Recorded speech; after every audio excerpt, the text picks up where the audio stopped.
Oh, they just don't do these anymore. Oh, wait. I guess they do.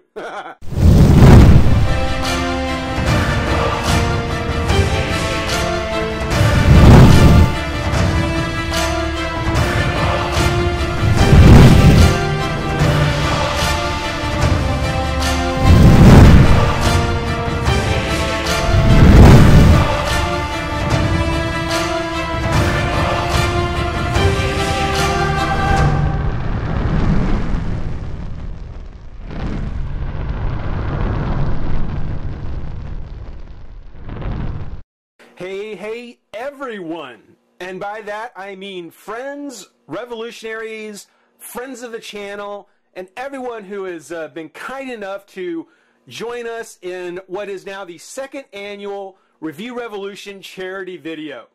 For anyone who isn't familiar with it, if you didn't see it last year, or if you weren't around, basically what I'm doing, because over this past year, just like last year, I've been very fortunate. I have been a very fortunate individual and been able to continue to collect and be able to find and afford the figures that I've wanted to have. It's a privilege. It's something where it's a very fortunate. It's very lucky and fortunate for me to be able to have done so. And last year, I realized that there are a lot of folks not so fortunate, particularly young children. You know, I come on here every few days and kind of share with you guys some piece of plastic or something, and not always recognizing or appreciating the fact that not everyone is going to be able to get one of these of their own, whether they can't find it, or more likely they can't afford it, and that's sad. That is sad to think of a collector, a fan, who is not able to enjoy some of the things that they get to see, and that I've been fortunate enough to be able to have. So what I started doing last year was to do a video of something that was completely out of the ordinary. With the idea that for every view, every unique view that video got, for the next 30 days, I would donate $1 dime to a charity. The goal was to hit 1,000 views for $100.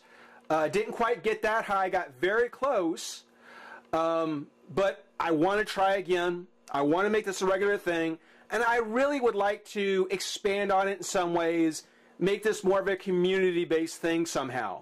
Anyone who has any ideas for next year, send them to me. Anyone who wants to participate in some way, get in contact with me, let me know. I probably should have put that out earlier. But this is the second annual Review Revolution charity video. And I hope that everyone watching it, friends and revolutionaries, for those of you who are watching early, because I know you guys are always the first to watch, please pass this along. If you have a Facebook channel, link it to your Facebook channel. If there are friends and family you know who would enjoy watching the video, certainly let them know that it's out there. Please do not send this as some, unattached chain letter kind of thing. I don't appreciate getting those. I know other people don't either. Though it's for a good cause, I ask that you please not do that. If that's how you came across this, was from an email from someone you barely know, I apologize. That was not what I want people to do. I do want anyone who has other ways of getting the word out to please do so. I would like to be able to make that $100 donation to the Children's Center once we hit 1,000 views. That's kind of the idea of what this is. Now, as far as what the video is of, well, it's not of a Batman glass. Not exactly. But for fans and collectors, you may recognize this glass, this tumbler. This was not all that different from what, well, this was actually. For those of us who grew up or were around in the late 70s, early to mid 80s, you may remember the fast food joints like Burger King and Sonic. It would be something where if you ordered a meal and, you know, made a certain dollar purchase, you would get an actual collector's glass of something. It might be the Looney Tunes, it might be the DC superheroes, but you would actually get an actual glass, a very high quality glass, I might add, featuring the cartoon character. Now again, I know people have seen these. I've seen these in comic shops and so forth. So I'm sure you've probably seen this. If not this one, then the Green Lantern, the Aquaman, the Wonder Woman, the Superman. I had the whole set, and since the early 80s, one by one, each of them met a rather unfortunate end. After the Wonder Woman glass shattered, this is the only one we had left, and I found it. I took it from our from the glass cabinet from my parents' house, found a safe place for it, and kept it safe ever since. It's not in the best condition, but it was the last surviving glass from those kind of times. So it's one of the things where, you know, if you were around at the time, you may even have some of these still, and please take care of them. They are very, very cool. But we don't get this anymore. It's something where we don't get the premium glass when we order something from a fast food place. We have seen like the plastic glasses, you know, from Stop and Goes and stuff like that, but not the actual glass. At least not in the fast food places. What I came across, and this was more in celebration of the 30th anniversary, is the Toon Tumblers Masters of the Universe set of 4 pint-sized glasses. Toon Tumblers. So basically what we've got here is a box of 4 collector's glasses featuring the Masters of the Universe characters to celebrate the 30th anniversary. That's very cool. That's very cool because it goes back to the old premium style glass. I'm all for that. So it's not by Mattel. It is a licensed product by Mattel, yet it still has the Castle Grayskull brickwork, the Master Universe Classics or Master Universe logo, and of course the set of 4 16-inch pint glasses. Now, one of the things that's cool about this, or one of the reasons I really thought this was cool, was that this was one particular piece of Master Universe merchandise I hadn't seen on the Heman.org site. So this is one I had not been prepared to run across. There have been the others, but this was a set of merchandise glasses that I thought, that's cool. I don't know how many people were expecting to find these, but I wanted to make sure to let people know, and I thought this was a great opportunity. So, yeah, so, again, being that this is kind of a tribute to 30 years of Master of the Universe, and kind of the premium glasses that we used to get in the 80s from fast food places, it's not that much of a surprise that the He-Man that we get on the glasses, both He-Man and Teela, are from the old Filmation series. It is the Filmation He-Man. And let me show you the side here. There you go. Oop, gonna knock down my set. But there we are. You see, there is the Filmation He-Man. Great one to pick from because, you know, even though I'm a fan of the mini-coms, and even though people are a huge fan of the 2000X series, I think it's generally accepted that when you see the old Filmation He-Man, almost overwhelmingly, people will recognize who that is. They'll know that's He-Man. Who's that? That's He-Man. Because of how successful that show was. So it's great that they're going to use the Filmation characters. It just kind of lends itself more to the whole 80s kind of premium glasses kind of thing. You know, you'd almost think that this was something that you got when you ordered from one of the fast food places 30 years ago. I mean, it's just so cool. And again, the Master Universe 30th anniversary on there as well. Now, as you can see on the one side of the box, there is He-Man and Teela. So those are our good guys. But if we're going to have the hero, we've got to have his villain. So, again, taking from the old Filmation series, The Lord of Destruction himself, Skeletor. The Filmation Skeletor. The classic Skeletor. The best Skeletor. And so we know that he's going to be on one. And we had He-Man and Teela. I was really hoping that Skeletor would be with Evil Lyn. But rather, it seems we have Skeletor with Beastman. Still a nice set. Still go together pretty well. I would have liked to have seen Evil Lyn, frankly. Frankly, I think Evil Lyn would have been nice to have. But, hey, kind of makes sense. Beastman was probably the second, had second most screen time to Skeletor as far as the villains go. But, again, got the nice Castle Grayskull brickwork. The Master Universe logo. And even though you could probably keep it in the box for display, we're going to go ahead and open it up. So we're going to open this up. And, yeah, we'll go ahead and we'll keep Hero side facing out. We'll do Hero side out. Let's see how we do this here. Bear with me, I haven't opened this yet. Let's see. I'm probably going to tear this open. I'm probably going to tear it. Oh, there we go. There we go. All right. So I'll open the one side.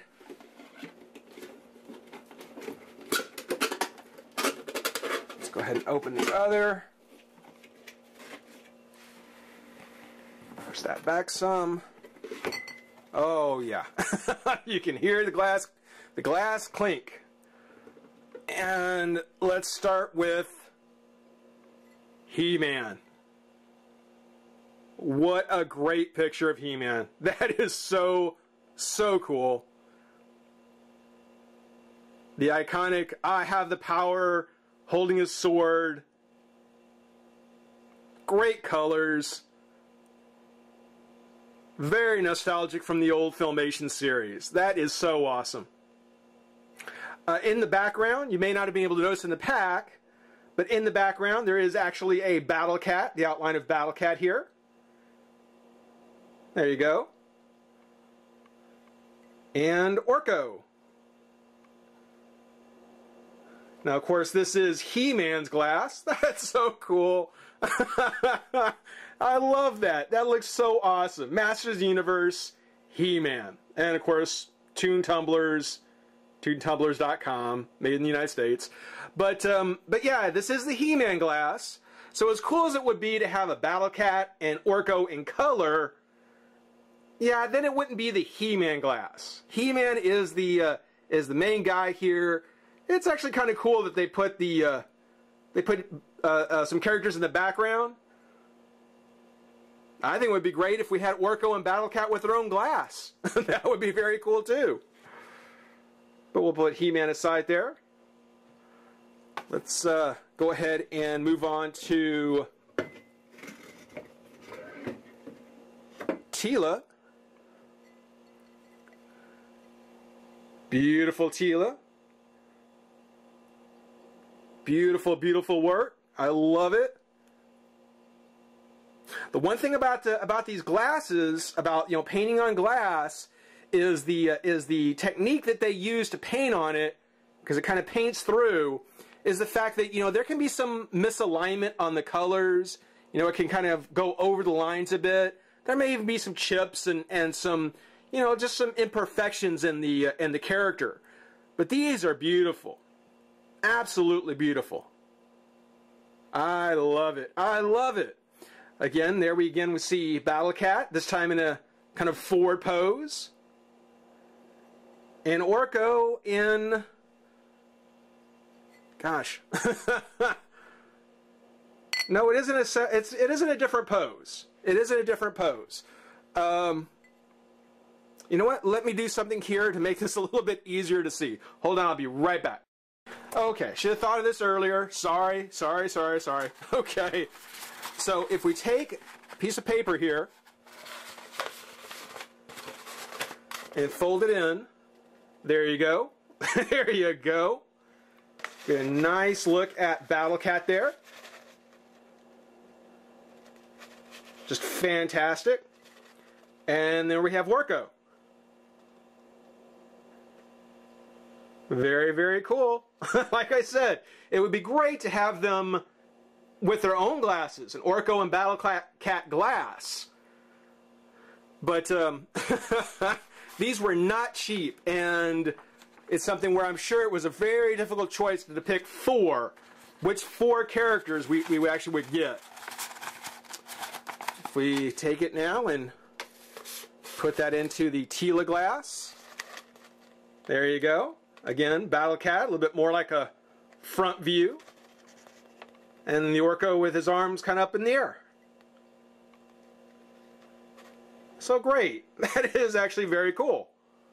I love it. And on the back, Master of the Universe, Teela.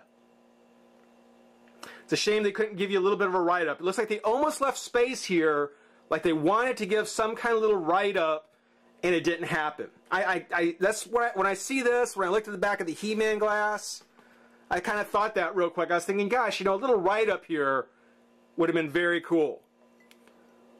But I guess there is a certain limit to how awesome it can be. So turn Teela around here like so. Let's go ahead and get a look at the next one, which we'll do. Yep. Take a look at Beastman. Straight off Filmation cells. I mean, it looks like this would come straight off one of the scenes in the cartoon. Looks so awesome. Got him there with his whip. The Beastman title on it. The color is a little off. I mean, it kind of bleeds together a little bit. But it's got kind of that reddish orange to match the character. And underneath, can you tell who it is? Can you tell who we've got here? Let's see. For anyone who guessed, oh boy, that is kind of faint. Looks like we've got Trapjaw and Evil Lyn. Oh, I wish I had a black piece of paper. There we go. Oh, come on, there we go. Evil Lyn, looking really nice. Oh, it would have been so nice to have the Evil Lyn figure, or glass. Looks so great. And then the Trapjaw, let's see here. Can we get something with Trapjaw? Kind of, sort of. Not quite as nice. Not quite as well. There we go. There you go. Trapjaw with his gun arm. So sweet. So sweet. And then a great looking Beastman. Oh, that's cherry. So I'll move Heman over, Teela, Beastman, and then of course, oh, the star of the, well, it's a toss-up. It's a toss-up between Heman and Teela. Beastman, again, if it had been Evil Lyn, I would have said it's a four-way tie. Right now, though, oh, I think Skeletor, Skeletor definitely comes in tops. Look at that. Oh, that is just awesome. That is so great. I mean, this really goes to show you the difference in the quality of how they can print on glass now. I mean, that Batman glass was nice, but it wasn't from a comic book. And here we're getting something just straight off the old Filmation cartoon. I mean, that is just so impressive. Unbelievably so. That is so cool. And on the back, Skeletor from Master of the Universe and Toon Tumblers. So sweet. Let's go ahead and put our piece of paper in and see who we've got. We've got we've got Trapjaw. As a matter of fact, we get the exact same Trapjaw again. That's a bummer. Exact same Trapjaw again. See if I can get this to come out a little bit better. And I'll take my word for it. It's the same Trapjaw. And then what looks to be Beastman. Yeah. Well, we already got Beastman. You know? It's one of the things where I would have liked to have seen a different Evelyn. And Trapjaw is exactly the same pose. It's the exact same pose for Trapjaw. It would have been nice to have Evelyn maybe in a different kind of pose. Maybe with her arms open, holding onto her cape like in the cartoon. Ah, well. That's okay, because Skeletor looks awesome. Skeletor looks totally, totally awesome. And we'll take the box away now, because there's nothing in it anymore. And some of you may be thinking, well, pour yourself a drink. No, absolutely not. These are going to find a safe place, somewhere safe, and strictly be for collecting. There's no chance that I'm going to be using these for anything other than just having as part of my collection. I'm not going to run the risk of letting one of these break, because if you do, you have to hope that you're lucky enough to find someone else who had one of their glasses break and are now trying to sell off the rest, because it's a set. And if you break one, you're either buying another set or having to find it somewhere by itself. And these weren't cheap, I gotta tell you. I mean, these ran about $10 a figure. Certainly worth it if you're a collector, but yeah, $10 a glass to replace one, and that's only if you can find somebody who's selling them off individually at regular price. So no, nope, sorry, not pouring myself a glass of anything. These 4 glasses are going to find a nice safe spot and become part of my collection. But guys, I certainly hope you've enjoyed watching. Please pass along the video. Let people know. This is strictly for the Review Revolution charity video. 30 days from now on the 16th, it should be on the 16th that this goes up. The 16th of December is when we'll do our count and find out, you know, what the total was. And again, for every unique viewer, 1 dime goes to charity. And our goal is to have 1,000 views for $100. So please pass it along. In the meantime, I hope everybody had fun. Rate, comment, subscribe, join the revolution. We'll see you soon. Bye-bye.